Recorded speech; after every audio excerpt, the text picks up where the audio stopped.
السلام عليكم ورحمة الله وبركاته أصحاب تقاليقة سود هذا سيادو دنتين فضلا دو فيديو كو عصب هاي سبسكرايب سار channelka si aad ula socoto muuqaalo qurux badan maanta waxaan rabaa in idin la wadaago best strategy of IQ option dad qaar dhahayaa jiro IQ option ka waa adiga qamaar weeye xoogaa tixraac ma lahan marka wax qamaar la dhaha ma jiro everything has a analyze wax walba waxay leeyihiin taxliilin marka suuqa haddaad taxliilinaynin adiga bakaata iska gal kor u socda iska gal hadee tahay marka waxa maxaa diidaya inaad qamaartamayso adigaaba qamaartamaya waqti xaadirka marka hadda waxaan rabaa inaan idinla wadaago strategy badan aa jiro insha Allah linkiga telegram keena waxaa soo dhigaa description-ka qofka doonaya linkiga telegram-ka soo qabsado groupka ha yimaado qofka ka go'an tahay inuu barto groupka nagu yimaado waxaa naga go'an wada shaqayn iyo isgarabsiin okay aan guda galo maanta waxaan rabaa istaraatiijiyadna idin tuso hadda waxaan ku jiraa suuqa Euro GBP. You see here Euro GBP.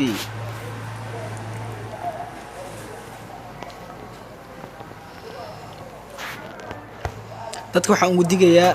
inay daartaan marka hore imaw meesha ku qoran candlestick calaamada candlestick qaybta hoose daaro heekinayshi meesha ku qoran tigta hadda ka qaado way suuqii direction aad u raacdo ma lahan marka si aad direction aad u raacdo u yeesho suuqa aad ku wareerin aad fahanto si aad u fahanto marka tigta saar inta way suuqii suuq walba hadduu suuqan ku socdo tusaale hadda suuqan uptrend way suuqan hadda uptrend way suuqan uptrend way intaan hadda suuq wuxuu ku socday uptrend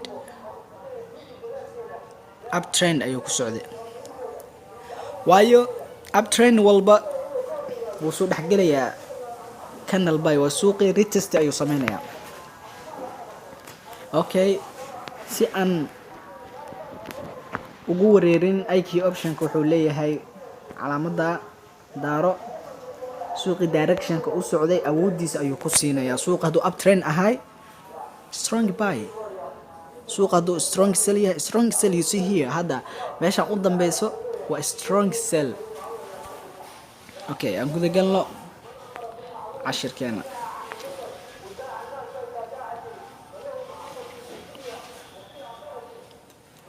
cashirkeena ayaan guda galaynaa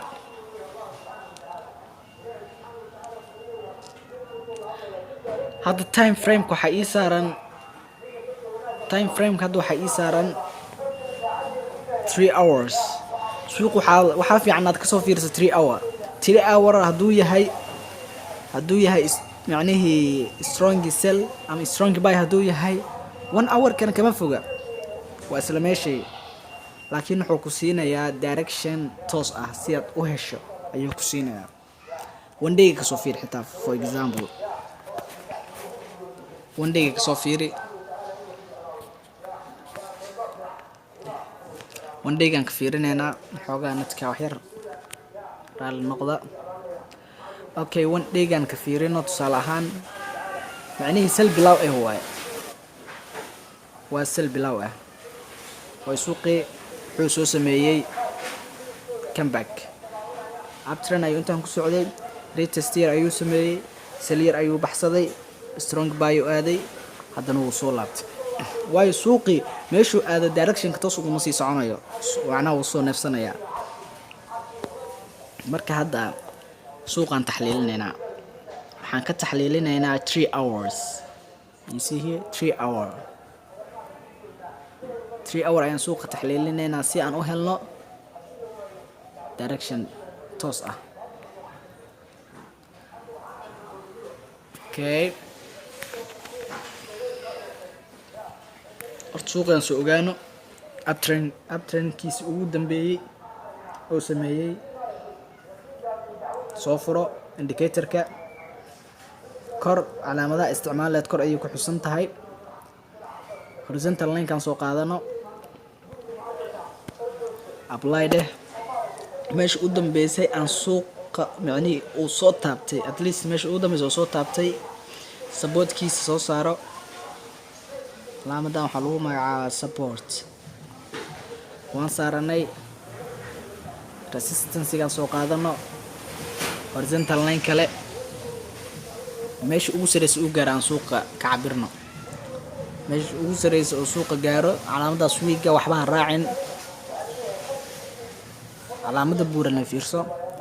okay hadda waxaan soo taxliilinay uptrendgiisa resistance-giisa supportkiisa aan dhignay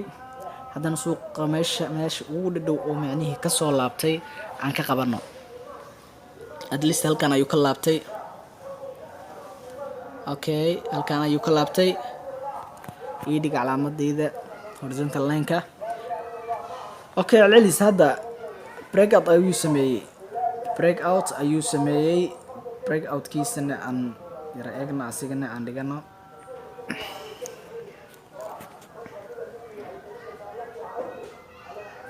halkuu breakout ka sameeyey okay waa uu jebiyey wax yar wuu soo laabtay toos ayuu u socday marka wuxuu qaatay socod dheer strong buy okay indicatorka soo furo waa ka indicators meesha ku qoran ku dhufso searching calaamadan kor search indicators ku dhufo soo dooro MACD you see MACD apply gray okay MACD-ga hadda wuxuu isiinayaa suuqii oo ujeedaa halka hoose bilaabanayso waa hadda suuqan up to resistance-gan xariiqdan horizontal line kan koowaad kan ku xigo in uu soo taabto ayay u badan tahay at least hadda suuqi trade ayaan sameynaynaa tusaale ahaan fiiri hadda candlekii waa 18 hours 1 hour aan rabaa 1 hour oo ujeedaan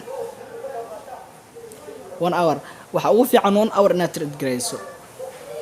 1 hour inaad trade gareyso ugu fiican okay 1 hour kiisaan fiiriyo at least meesha ugu dambeysa oo soo taabtay okay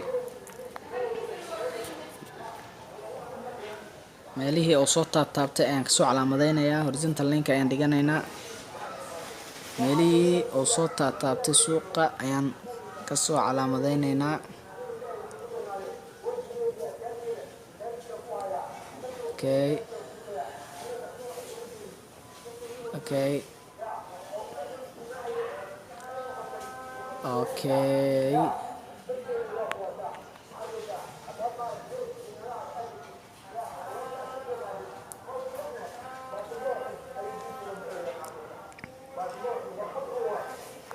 waad ujeedaa oo maleynayaa suuqa hadda consolidation ayuu ku jiraa xoogaa xaalad direction la raaci kara mala laakiin inuu kor soo taabto ayay u badan tahay 95% waa kana halkan ayaan trade-ka ka galeynaa $10 ayaan dhiganaynaa boom waad ujeedaa marka asxaabta qaaliga waxaan idin leeyahay taxliiliska marnaba yaa laga tegin sheekada hadday taxliiliska tagto ku nasiibso ayay tegaysaa waayo everything taxliil ayuu leeyahay inaad taxliilis suuqii aad soo ogaato aad macnihii meeluhu kasoo neefsaday meesha u socdo directionka uu badan yahay marka dadka dhahaya IQ option waa ku nasiibso marka wax ku nasiibso lalaha ma jiro everything has a analyze forex-ka xitaa waa la analyze gareeyaa marka inaad analyze gareyso isku day waa kana suuqi maasha allah profit-kan oo ka qaadanay boom waad ujeedaa meesha aan rabin uu soo taabtay waaye support line-ka uu soo taabtay you see $10 ayaan dhigtay 8.71 cent ayaan qaatay waayo percentage-kan geeska ugu jeed $8 oo $10 ka hooseyso 87% soo ma percentage kaas ayaad qaadanaysaa. Hadda $1 haddaa ku gasho waxaad qaadanaysaa $1.87 haddaa $10 ku gasho $8.70 marka at least معناها برسنتج كاس lagu qiimeynaa laakiin percentage-kan uu isbedelaya waqti kasii dambeeyo uu isbedelaya waqti kasii dambeeyo uu isbedelaya percentage-ka. Okay, at least aad suuqan kor u sii socdaa intuu ku dhaca inuu soo laabto oo badan tahay waayo waa uu soo jabiyay breakout oo soo sameeyay retest ayuu sameeyay hoos oo ku dhacay at least ilaa hadda kor ma uu soo taaban hadda uu socdaa kor ma uu soo taaban hadda uu soo taabanaya way u dhowdahay hadduu soo taabto macquul inuu soo laabto waayo waxaad tirsanaysaa 3 mar inuu ku dhaco jimbiga support line-ka ama resistance line-ka waayo hadduu 3 mar ku dhaco waxay u badan tahay suuqii inuu breakout sameeyo waayo support line-ka uu jilcado 3 mar ku dhaco marka kale inuu gudbo macquul.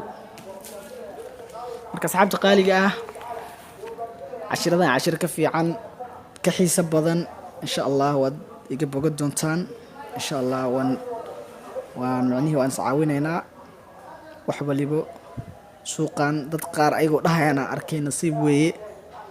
ku nasiib isku gal way dhahayaan arkay marka wax walba inay leeyihiin analyze marka Soomaalida qaar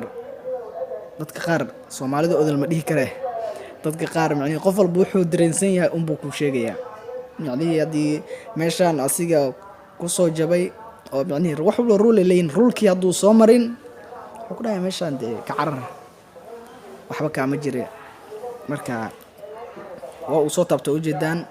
kan baa uu soo sameynaa at least hoos u soo laabanaa inuu hoos ku soo dhaca laga yaabaa waayo hadduu jambi kood uu soo taabto markuu uu horeys uu soo jabiyay